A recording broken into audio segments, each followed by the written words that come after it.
சேலத்தில் ஃபேமஸான சாட்டானா தட்டு வடை எப்படி பண்ணுறதுன்னு பார்க்கலாம். அதுக்கு தட்டை எடுத்துக்கிட்டு இருக்கேன். இது கடையில் வாங்கின தட்டை தான், நம்ம வீட்டிலையே ப்ரிப்பேர் பண்ணி யூஸ் பண்ணிக்கலாம்.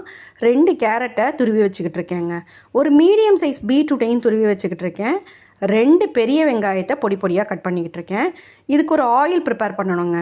குக்கிங் ஆயில் கொஞ்சம் விட்டுட்டு அதில் பூண்டை பொடி பொடியாக கட் பண்ணி போட்டுக்கோங்க, இல்லைனா துருவி போட்டுக்கோங்க. உப்புலாம் அதில் ஒன்றும் போட வேணாம். அதுக்கப்புறம் கார சட்னி அரைக்க போகிறோம். அதுக்கு காஷ்மீரி சில்லி, கொஞ்சோண்டு புளி, பாதி தக்காளி, கொஞ்சமாக பூண்டு, கொஞ்சமாக வெங்காயம், கொஞ்சம் உப்பு போட்டு நல்லா நைஸாக அரைச்சி வச்சுக்கோங்க.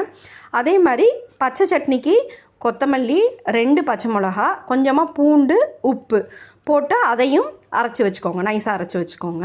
குழந்தைங்களுக்கு கொடுக்க போகிறோம் அப்படின்னா கொஞ்சம் காரம் கம்மியாக போட்டுக்கோங்க. ஏன்னா குழந்தைங்க காரம் தாங்க மாட்டாங்கல்ல, அதனால் காரம் கம்மியாக போட்டுக்கோங்க. இப்போ இந்த சட்னி ப்ரிப்பேர் பண்ணிட்டோம்னா தட்டு வடை ஈஸியாக ப்ரிப்பேர் பண்ணிடலாம். ஒரு தட்டையில் க்ரீன் சட்னி அப்ளை பண்ணிக்கோங்க, இன்னொரு தட்டையில் ரெட் சட்னி அப்ளை பண்ணிக்கோங்க. அப்ளை பண்ணிவிட்டு நம்ம அந்த காயெல்லாம் துருவி வச்சுருக்கோம் இல்லையா, அதை ஒன்று மேலே ஒன்றா வைக்க வேண்டியது தான்.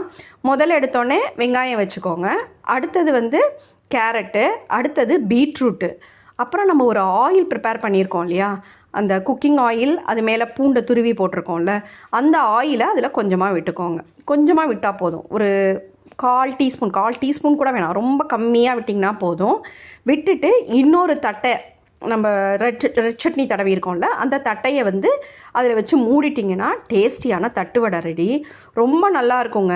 இப்போ குழந்தைங்களாம் எங்கே பீட்ரூட்டு கேரட்டெல்லாம் பச்சையாக சாப்பிட்றேங்கிறாங்க. கேரட் கூட சாப்பிட்ருவாங்க, பீட்ரூட் பச்சையாக சாப்பிட மாட்டாங்க. நம்ம அந்த மாதிரி சமயத்தில் இந்த பீட்ரூட்டை துருவி போட்டு கொடுக்கும்போது அவ்வளோ நல்லாயிருக்கும். இது சாப்பிட்றதுக்கு க்ரன்ச்சியாக இருக்கும், குழந்தைங்களுக்கு ரொம்ப பிடிக்கும். நம்ம எப்போயாவது ஒரு நாள், நம்ம அடிக்கடி செஞ்சு கொடுக்காட்டாலும் எப்போயாவது ஒரு நாள் கண்டிப்பாக இந்த மாதிரி சாட் குழந்தைங்களுக்கு செஞ்சு கொடுக்கலாம்.